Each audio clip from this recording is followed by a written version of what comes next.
நான் உங்க நாகராஜ். பேய், பிசாசு, ஏவல் இந்த மாதிரி கெட்ட சக்திகளை ரிசர்ச் பண்ணி சொல்லித்தர இன்ஸ்டிடியூட் தமிழ்நாட்டுல இருக்குன்னு எனக்கு ஒரு தகவல் கிடைச்சது. அங்க படிச்ச மாந்திரிக ஸ்டூடெண்ட் ஒருத்தர் மந்திரத்தால ஆட்டோ ஒன்ன எரிச்சிட்டாருன்னு எனக்கு ஒரு அதிரடி தகவல் கிடைச்சது.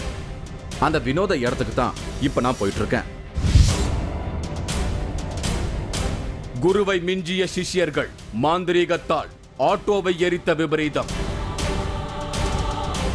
இப்போ நமக்கு வழிகாட்டியாக இருக்கிறது கண்ணதாசன் ஆகி அவர் போய் நல்ல மருத்துவர்கிட்ட போய் ஆலோசனை கேட்டுட்டு வந்து நமக்கு சொல்லுவார்.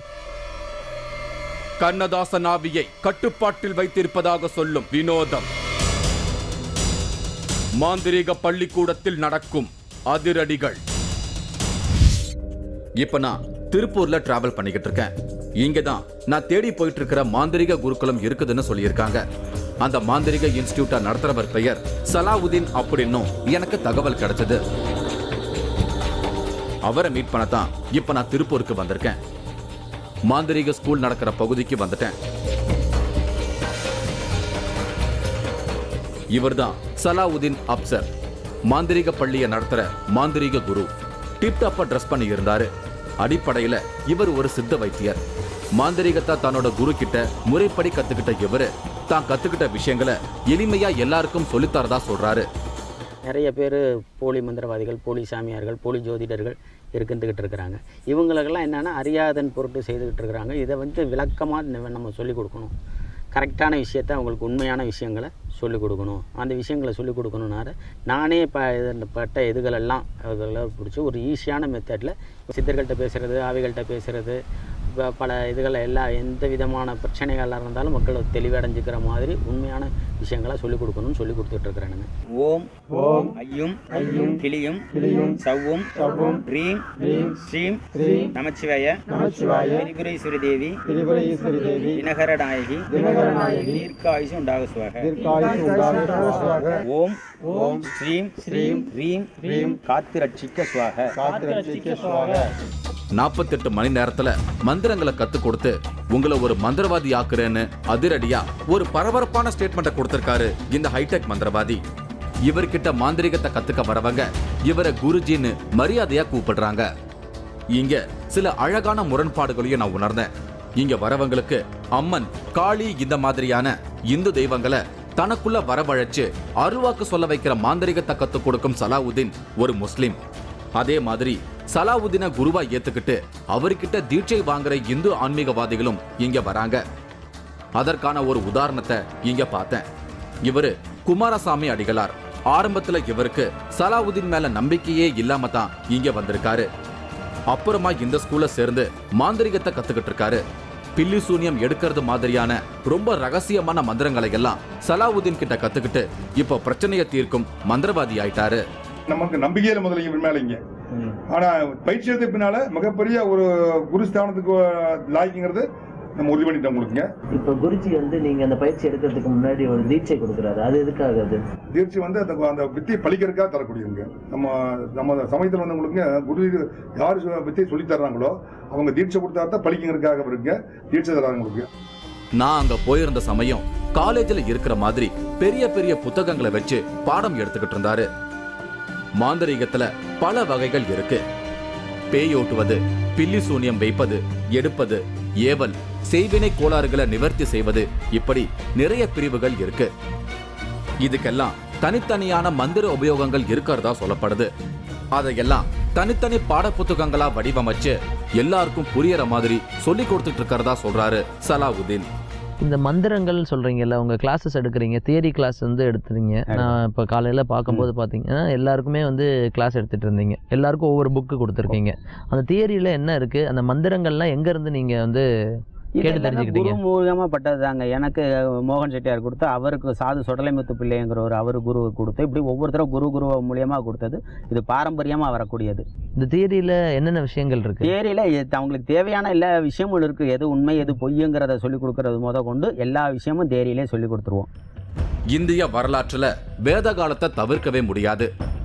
அப்படிப்பட்ட பாரம்பரியத்தோட இருக்கிற நம்ம நாட்டுல முறையான மாந்திரிக பள்ளிகள் எதுவும் இங்க இல்ல அப்படிங்கிறது தான் இந்த துறையில இயங்கிக்கிட்டு இருக்கிறவங்களோட கருத்து. கேரளாவுல இந்த மாதிரியான மாந்திரிக பள்ளிகள் செயல்பட்டுக்கிட்டு இருக்கு. அப்படிப்பட்ட ஒரு சூழல்ல தான் சலாவுதீன் தன்னோட குரு கிட்ட கத்துக்கிட்ட விஷயங்களை எல்லாம் இப்படி ஒரு மாந்திரீக குருகுலத்தின் மூலமா சொல்லி கொடுத்துக்கிட்டு இருக்காரு. நானும் அவர் நடத்துற மாந்திரீக வகுப்பை கூட இருந்து கவனிச்சேன். படிக்க வந்திருந்த ஒருத்தர் ஒரு வித்தியாசமான கேள்வியை கேட்டாரு.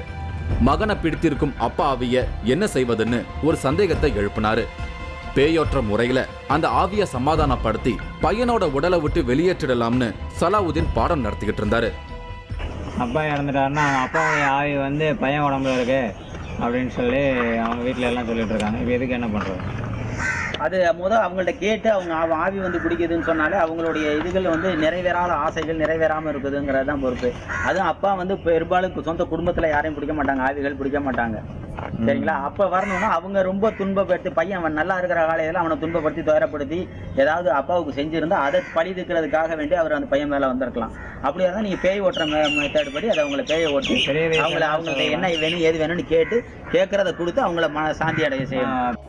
இது எல்லாமே எனக்கு ஒரு புது அனுபவமா இருந்தது. இங்க பாடம் படிக்க வரவங்க எல்லாருக்கும் இந்த துறையை பத்தின தீவிரமான தேடுதல் அதிகமா இருக்கு. இப்படி ஒரு ஸ்கூல் இருக்கிறத ரொம்ப விரும்பி இங்க வந்து சேர்ந்து படிக்கிறாங்க. பெண்களும் இந்த துறையை பத்தி தெரிஞ்சு இங்க மாந்திரிகம் கத்துக்க வந்திருக்கிறது தான் எனக்கு வியப்பான அனுபவமா இருந்தது. இப்போ பெண்கள் கூட வந்து அதிக அளவில் வந்து விரும்பி வந்து நிறைய வந்து படிச்சுட்டு இருக்காங்க. ஆண்களுக்கு போட்டி போட்டு பெண்களும் நிறைய மாந்திரிகம் பண்ணிக்கிட்டு இருக்காங்க, மாந்திரிக வேலை செய்துட்டு இருக்காங்க. ஜோதிடம் மாந்திரிகம் பெண்களும் இப்போ நிறைய இடத்துல பார்க்கலாம். இங்க வந்து மாந்திரிகத்துல தேர்ச்சி பெற்ற சசிகலா அப்படிங்கிற ஒரு பெண்மணிய எனக்கு அடையாளம் காட்டினாங்க. இவங்க தான் சசிகலா. தொடர்ந்து 48 நாட்கள் அம்மனுக்கான வழிபாட்டு மந்திரங்களை சொல்லி பயிற்சி எடுத்திருக்காங்க. அம்மன் இவங்களுக்குள்ள காட்சி கொடுத்து உறுதிமொழியும் கொடுத்திருக்காங்களாம். இவங்க அழைச்சா அம்மன் இவங்களுக்குள்ள வந்து இவங்க கேட்கக்கூடிய பிரச்சனைகளுக்கு தீர்வு சொல்றதா வாக்கு கொடுத்திருக்காங்களாம். தன்னை தேடி வருவங்களோட மாந்திரிக பிரச்சனைகளுக்கு அம்மன் அழைச்சு தீர்வு சொல்ல முடியும் அப்படிங்கிற நம்பிக்கை இப்ப சசிகலாவுக்கு வந்ததால புதுசா ஆபீஸ் திறக்கிற ஐடியாவுல இருக்காங்க சசிகலா. எல்லாருக்கும் மாந்திரிகம்னா ஒரு பயம் இருக்கும்ல? பயம் இருக்கு, வேண்டாங்கிற மாதிரி சொன்னாங்க. அப்புறம் சரி நான் எதுக்கு செஞ்சு தான் பார்க்கலாம் அப்படின்னு சொல்லிட்டு நான் தைரியமாக செஞ்சு அதுக்கு எங்கள் வீட்டில் அவரும் கொஞ்சம் ஒத்துழைப்பு கொடுத்ததுனால. உங்கள் கணவர் சரின்னு சொன்னாரா மாந்திரிகம் கற்றுக்கிறதுக்கலாம்? அப்புறம் சரின்னு சொன்னதுனால இவர் சரின்ட்டு நான் படித்தேன். இப்போ படித்து இப்போ நான் இது அம்மன் சித்து எடுத்திருக்கேன். அதில் வந்து எனக்கு அம்மன் காட்சி கொடுத்தாங்க. இந்த சித்து எடுக்கிறதுனா என்ன? அம்மன் சித்து அப்படின்னா 48 நாள் விரதம் இருந்து அம்மனை வந்து பூஜை பண்ணுறது தான், வேறு எதுவும் இல்லை. அப்படி பண்ணணும்னா விரதம் இருக்கணும். விரதம் இருக்கணும்னா மட்டன் சாப்பிடக்கூடாது, 2 நேரம் குளிக்கணும், காலையில் 2 நேரம் குளிக்கணும், டெய்லி ஒரு தடவை பூஜை பண்ணணும், 1 மணி நேரமாவது உட்காந்து அம்மனோட மந்திரங்கள் சொல்லி பூஜை பண்ணணும். 48 நாள் முடியும் போது நம்மளுக்கு அம்மன் வந்து நம்மளுக்கு அருள் கொடுப்பாங்க. எனக்கு வந்து அம்மன் வந்து பேசினாங்க. எங்கிட்ட பேசி எதுக்காக எனக்கு கூப்பிட்ட அப்படிங்கிற மாதிரி வந்து கேட்டாங்க. நான் சொன்னேன் எனக்கு தேவையானது இதெல்லாம் சொன்னங்காட்டிக்கு சரி அப்படின்னு சொல்லி நீ கூப்பிட்றப்ப நான் வந்து என்ன கேட்டாலும் பதில் சொல்லுவேன் அப்படின்னு சொல்லியிருக்காங்க. சில குருமார்கள் கிட்ட மாந்திரீகத்துல சின்ன விஷயத்த கத்துக்கணும் அப்படின்னாலும் தொடர்ந்து பல வருஷங்கள் காத்திருந்து கத்துக்க வேண்டியிருக்கு. சலாவுதீன் இந்த மாந்திரீக பயிற்சிக்கு எடுத்துக்கிற கால அளவுதான் வியப்பான விஷயமா எனக்கு தோணுது. யாரா இருந்தாலும் 48 மணி நேரத்துல இந்த மாந்திரீக பயிற்சியை கத்து கொடுத்துருவாராம். மாந்திரிகம் சொல்லி கொடுக்குறேன்னா மாந்திரிகங்கிறது 2 நாள் பயிற்சி. 2 நாளையில் A to Z ஒன்றுமே தெரியாமல் வந்தாங்கன்னா ஒரு மாந்திரிகத்தை அடிப்படையாக வச்சு என்ன வேலை செய்யலாம், எப்படி செய்யலாம், எந்தெந்த மூலிகை எங்கே இருக்குது, எங்கே பிடுங்கணும், என்ன மந்திரம் சொல்லி பிடுங்கணும், என்ன வேலைக்கு என்ன விதமான வேலை செய்யணுங்கிறத பூரா அந்த பயிற்சியில் சொல்லிக் கொடுக்குறது. அதில் குழந்தைகளுக்கு மந்திரிக்கிறது எப்படி, பெரியவங்களுக்கு மந்திரிக்கிறது எப்படி, பேய் பிசாசு ஓட்டுறது எப்படி, பில்லி சூனியம் எடுக்கிறது எப்படி, பில்லி சூனியம் வைக்கிறது எப்படி, இது எல்லா விஷயங்களுமே A to Z மந்திரவாதிக்கு தேவையான எல்லா விஷயமும் அந்த 2 நாள் பயிற்சியிலேயே வந்துடும். எனக்கு ஆபத்து நேரம் நிலையை தவிர பணத்திற்காக ஆசைப்பட்டு இக்கலையை தீய வழியில் பயன்படுத்த மாட்டேன். சர்வசக்தி மீது ஆணை.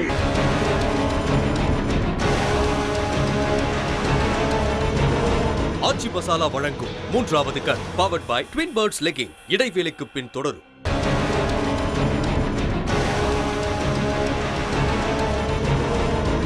ஆச்சி மசாலா வழங்கும் 3வது கண் powered by twin birds legging தொடர்கிறது. இன்னைக்கு நான் திருப்பூர்ல இருக்கேன். ஆண்டாண்டு காலமா ரகசியமாவே இருந்துகிட்டு வர மாந்திரீக ரகசியங்களை இங்க இருக்கிற சலாவுதீன் ஒரு ஸ்கூல் வச்சு சொல்லி கொடுத்துக்கிட்டு இருக்காரு. அவரோட தான் இன்னைக்கு நான் பேசிக்கிட்டு இருக்கேன்.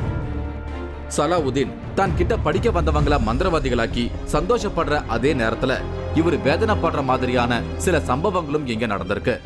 சமீபத்துல இவரோட மாந்திரிக மாணவர் ஒருவர் இந்த கலையை தப்பா பயன்படுத்தி ஒரு பதட்டத்தை ஏற்படுத்தி இருக்காரு. இங்க கத்துக்கிட்ட மந்திரத்தை யூஸ் பண்ணி ஒரு ஆட்டோவை எரிச்சிட்டதா சொல்லப்படுது. உங்கள்கிட்ட வந்து கத்துட்டு போனவங்க ஏதாவது தீய வழியில பயன்படுத்தி அது உங்களுக்கு தெரிஞ்சிருக்கா? நிறைய தெரிஞ்சிருக்குதுங்க. நிறைய அது மாதிரி சிக்கியிருக்காங்க. சமீபத்தில் கூட ஒருத்தர் ஒரு ஆட்டோ எரிச்சுட்டு ஏதாவது இது பண்ணி வச்சுருந்தாங்க. ஆட்டோவே எரிஞ்சிருச்சு மந்திர சக்தியினால எரிச்சு வச்சுருக்காங்க. அதை பிடிச்சி கண்டிச்சு பழையபடி இப்போ அவர் மந்திரம் செய்ய விடாமல் நிறுத்தி வச்சுருக்கேன். நான் இங்க வரும்போது எல்லாரும் சத்தியப்பிரமாணம் எடுத்துக்கிட்டு இருந்த ஒரு வித்தியாசமான காட்சியை நான் பார்த்தேன். எனக்கு ஆபத்து நேரும் நிலையை தவிர ஆசைப்பட்டு இக்கலையை தீய வழியில் பயன்படுத்த மாட்டேன். சர்வசக்தி மீது ஆணை. எனக்கு ஆபத்து நேரும் நிலையை தவிர பணத்திற்காக ஆசைப்பட்டு இக்கலையை தீய வழியில் பயன்படுத்த மாட்டேன். சர்வசக்தி மீது ஆணை. இது மீறி செயல்பட நுழைந்தால் இது உங்களுக்கு பழிக்காம கடவுதுங்கிறது குருவுடைய சாபம். மீறி இந்த செயல்களை தீய வழியில் பயன்படுத்தினீங்கன்னா இந்த செயல்கள் உங்களுக்கு பழிக்காமல் போயிடும். அதனால் உள்ளதை சொல்லி நல்லதை செய்கிறதுக்கும் நல்ல விஷயங்களுக்கு மட்டுமே இதை பயன்படுத்தணும். இந்த ஆட்டோ இன்சிடென்ட் கேள்விப்பட்டதும் தான் இந்த சத்தியப்பிரமாணத்தோட காரணம் எனக்கு தெளிவா புரிஞ்சுது. இந்த சத்தியப்பிரமாணம் எடுத்துக்கிறதால மாந்திரீக பயிற்சி எடுத்துக்கிட்டு தவறு பண்றவங்களை சலாவுதீனால கட்டுப்படுத்த முடியும்னு நான் புரிஞ்சுக்கிட்டேன். வைக்கிறதெல்லாம் சொல்லி தர்றீங்களே, இப்படிதான் வைப்பாங்கன்னு சொல்லி கொடுத்தா அவங்க போய் அதை தீயதுக்கு வந்து இதை கட்டுப்படாத அளவுக்கு நாங்கள் அதில் சேஃப்டி இதை வச்சு வச்சுருப்போம். அவங்க நல்லதாக இருந்தாலும் கெட்டதாக இருந்தாலும் அவங்க செய்கிறதில்ல. நன்மையாக இருந்தாலும் தீமையாக இருந்தாலும் பாதி எனக்கு உண்டு. ஆகையினால அதோடைய லாப நஷ்டம் நான் நல்லா இருக்கணும்னா கண்டிப்பாக அவங்கள நல்ல வழியில் செய்தால் தான் அது நான் நல்லா இருக்க முடியும். அதோட பாதிப்பு உங்களுக்கு 50% தெரியும். இப்போ அந்த ஆட்டோ எரிச்சிருக்காருன்னா அந்த பாவத்தில் உங்களுக்கு பாதி உண்டு. ஆகையினால அவர்கள் இந்த வேலையை செய்ய விடாமல் நிறுத்தி வச்சுருக்கு. கலைப்படி இப்போ அவர் வேலை செய்கிறதில்ல. சரி, இது ரொம்ப ஒரு ரிஸ்கான ஒரு விஷயம்தான். இது கண்டிப்பாங்க நிறைய பாதிப்பும் வரும், நன்மையும் வரும். இதெல்லாம் தாண்டி வந்து நம்ம அடுத்த கட்டத்துக்கு போகணும். மாந்திரீகத்துல வித்தியாசமான பாதையை உருவாக்கி பயணிச்சுக்கிட்டு இருக்கிற சலாவுதீன் பேய்க்கும் ஆவிக்கும் இடையே வித்தியாசம் இருக்கிறதா ஒரு கருத்தை குறிப்பிடுறாரு. துர்மரணம் அடையறவங்க தங்களோட ஆயுட்காலம் முடிகிற வரைக்கும் பூமியில பேயா இருப்பாங்க அப்படின்னு இவர் சொல்றாரு. இயற்கையான மரணம் அடைஞ்சவங்களோட ஆன்மாதான் ஆவின்னும் இவங்க மறுபிறவை எடுக்கிற வரைக்கும் தேவலோகத்துல இருப்பாங்க அப்படின்னும் ஒரு விஷயத்தை குறிப்பிடுறாரு. ஆவிகளால நமக்கு நல்லது நடக்கும், ஆனா பேய்களால ஆபத்து தான் இருக்கும் அப்படிங்கிறது சலாவுதீனோட கருத்து. துர்மரணம் அடையிறவங்கலாம் அவங்களுடைய ஆயுள் காலம் முடிகிற வரலையும் இங்கே தான் இருப்பாங்க, பூலோகத்தில் தான் இருப்பாங்க. அந்த லோகத்துக்கு போக முடியாது. எந்த லோகத்துக்கும் போகாம பூலோகத்திலே இருப்பாங்க. அதை நம்ம அவங்க தான் பேயின்னு சொல்கிறோம். அதை வந்து தான் மற்றவங்களுடைய உடலை பலம் இல்லாதவங்க மனசில் போய் பூந்துக்கிட்டு அது மாதிரி நான் பேய் பிடிச்சிருக்கேன், அது வந்திருக்கேன், இவன் வந்திருக்கேன், அது வேணும் இது வேணும்னு கேட்டு செய்கிறது உண்டு. அது ஒரு உயிர் ஆத்மா தான். அது ஒரு நம்ம மக்கள் வந்து அதை பேயின்னு சொல்லிக்கிறாங்க. 48 நாட்கள் குறிப்பிட்ட மந்திரங்களை சொல்லி தினமும் பயிற்சி எடுத்துக்கிட்டா ஆவிகளை நம்முடைய கண்ட்ரோல்ல கொண்டு வந்துடலாம்னு ஒரு அமானுஷ கருத்து சொல்லப்படுது. ஆவிகள் மட்டுமல்லாம சாமிகள், மகான்கள், சித்தர்கள் இப்படி எல்லாரையும் கட்டுப்படுத்தலாம் அப்படின்னும் ஒரு கருத்து சொல்லப்படுது. மந்திரங்களை சொல்லி நாம பயிற்சி எடுக்கும்போது இந்த பிரபஞ்ச ஆற்றலை கிரகிக்கிற சக்தி நமக்கு கிடைக்கும்னும் அதன் மூலமா நாம ஆவிகளை கட்டுப்படுத்த முடியும்னும் சலாவுதீன் சொல்றாரு. இப்ப ஆத்மாவெல்லாம் வந்து வசியப்படுத்தி சில விஷயங்கள் வந்து காரியத்தை சாதிக்க முடியும்.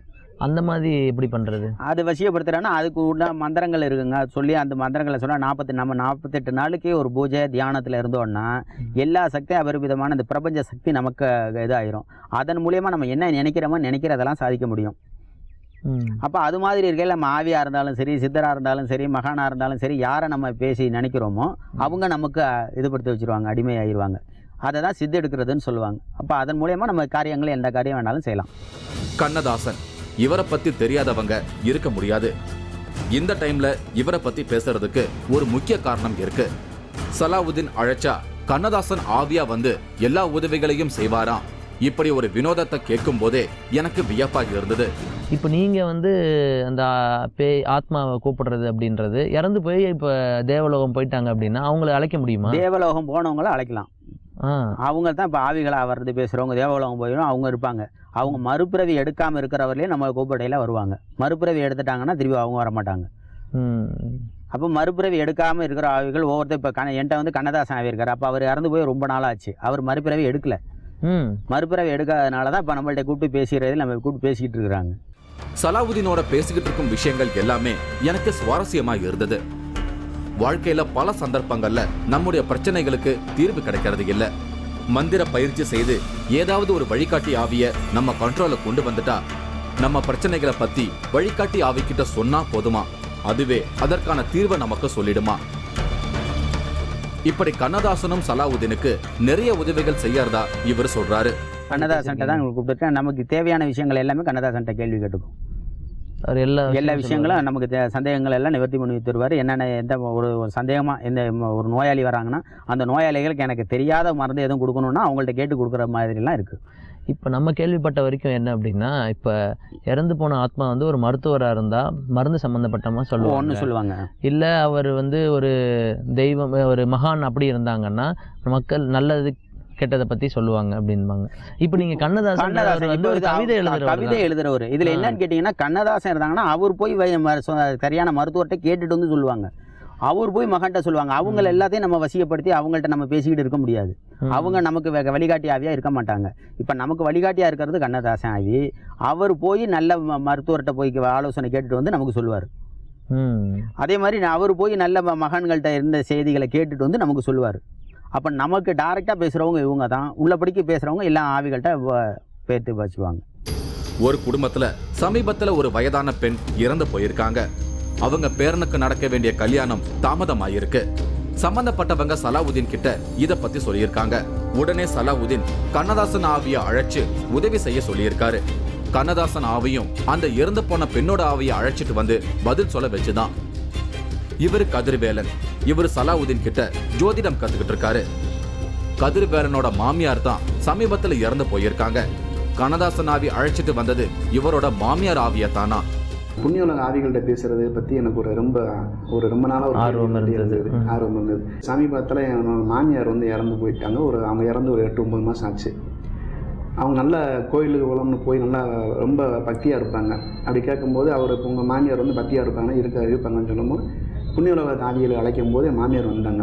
ஃபஸ்ட்டு கண்ணதாசன் அவரோட வழிகாட்டியை கண்ணதாசன் ஆவியை கூப்பிட்டு அவங்கள்ட்ட கேட்டப்போ என் மாமியார் எங்கே இருக்கிறாங்க அப்படின்னு கேட்டப்போ புண்ணியோலகமாக புண்ணியோலகத்தில் இருக்காங்கன்னு சொன்னவங்க அவங்கள அழைச்சிட்டு வந்துட்டாங்க. அழைச்சிட்டு வந்து பேசும்போது ரொம்ப எங்களுக்கு ஆசீர்வாதம் பண்ணிவிட்டு அவங்களோட பேரோட கல்யாணத்தை வந்து அப்போ பேச்சுவார்த்தை நடத்திக்கிட்டு இருந்தாங்க. முடிவு பண்ண தேதி வந்து எப்போ முடிவு பண்ணாங்கன்னு கேட்டு கரெக்டாக 8 நாள் சொன்னாங்க.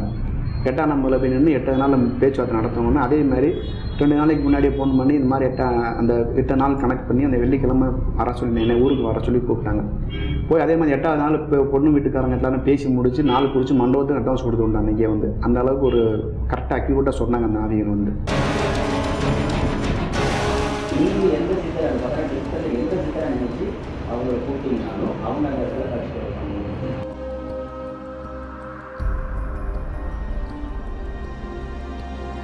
கண்ணை மூடி பூமத்தை பார்த்து அதே பார்வையில் இழக்கப்படாது.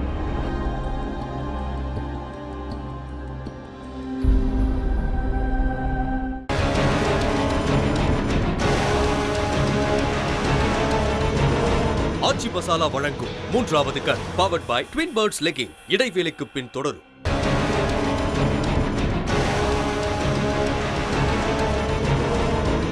ஆச்சி மசாலா வழங்கும் 3வது கண் powered by twin birds legging தொடர்கிறது. நான் இன்னைக்கு திருப்பூர்ல இருக்கேன். இங்க சலாவுதீன் அப்படிங்கிறவரு மாந்திரீக குருகுலம் நடத்திக்கிட்டு இருக்காரு. இதன் மூலமா நிறைய பேருக்கு மாந்திரீகத்தை சொல்லி கொடுத்துக்கிட்டு இருக்காரு. அவரோட தான் இன்னைக்கு நான் பேசிக்கிட்டு இருக்கேன். எனக்கு மாந்திரீகத்தை கத்துக் கொடுக்கறதா சொன்னாரு சலாவுதீன். ஆனா எனக்கு அதுல ஒரு தயக்கம் இருக்கு. அதனால நான் வேண்டாம்னு மறுத்துட்டேன். அதை விட ஒரு இன்ட்ரெஸ்டிங்கான விஷயத்தை கத்துக்கலாம்னு எனக்கு தோணுச்சு. அதனால சித்தர்களோட தொடர்பு கொண்டு பேசுறதுக்கு எனக்கு சொல்லிக் கொடுங்கன்னு கேட்டேன். ஆர்வத்தோட எனக்கு சொல்லிக் கொடுக்க தொடங்கினாரு சலாவுதீன். நீங்கள் எந்த சித்தரை நினைச்சு அவங்களை கூப்பிட்டீங்கனாலும் அவங்க அந்த இடத்துல கட்சி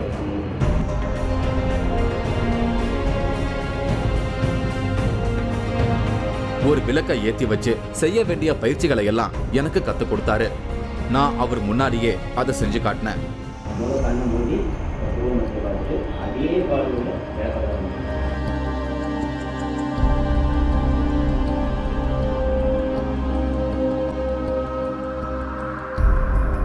இதே பயிற்சியை தொடர்ந்து 48 நாள் செஞ்சா என்னாலையும் சித்தர்களை தொடர்பு கொண்டு பேச முடியும்னு சொல்லியிருக்காரு சலாவுதீன்.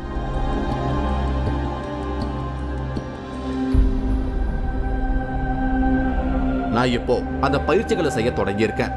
ஒரு மண்டலம் முடிஞ்சதும் நானே உங்களோட பிரச்சனைகளுக்கெல்லாம் சித்தர்கள் மூலம் பேசி தீர்வு சொல்லவிருக்கேன். சித்தர்களோட பேசும் பயிற்சி எடுத்துக்கிட்ட எனக்கு கடைசியா ஒரு அதிர்ச்சியான தகவலை சொன்னாரு சலாவுதீன். சலாவுதீனுக்கு தான் எப்போ சமாதியாக போறோம் அப்படிங்கிற விஷயத்த சித்தர்கள் முன்கூட்டியே உணர்த்திட்டதா இவர் சொல்றாரு. சித்தர்கள் வேற என்ன சொன்னாங்க உங்களுக்கு? என்னுடைய 62வது வயதுல நம்மளுடைய ஜீவசமாதி அடைவான்னு சொல்லியிருக்காங்க. இப்போ உங்களுக்கு வயது? இப்போ எனக்கு வயது 50 ஆகுது. இன்னும் 12 வருஷ காலம் தான் நம்மளுடைய வாழ்நாள் இருக்கு. அதுக்கு மேல எதுவும் அதுக்கு மேல இருக்காது. இது சித்தர்களே உங்களுக்கு சித்தர்கள் எனக்கு அறிவிச்சிருக்கிறது. இன்னும் 12 வருஷத்துல தான் ஜீவசமாதி ஆயிடுவேன்னு ரொம்ப சாதாரணமா சலாவுதீன் சொல்றதை கேட்டு நான் என்ன சொல்றதுன்னு தெரியாம ஸ்தம்பிச்சு போயிருந்தேன். மந்திரங்கள், மாந்திரீகம், சித்தர்கள் இது எல்லாமே நம்மால புரிஞ்சுக்க முடியாத அமானுஷ்யங்கள். அதனால தான் அதையெல்லாம் இன்னைய வரைக்கும் ரகசியமாவே வச்சிருந்தாங்க. ஆனா சலாவுதீன் மாதிரியான ஒருத்தர் ஒரு புதிரை விடுவிக்கிற மாதிரி பலருக்கும் இந்த ரகசியங்களை சொல்லிக் கொடுக்கறதே வித்தியாசமான முயற்சியா தான் எனக்கு தோணுது.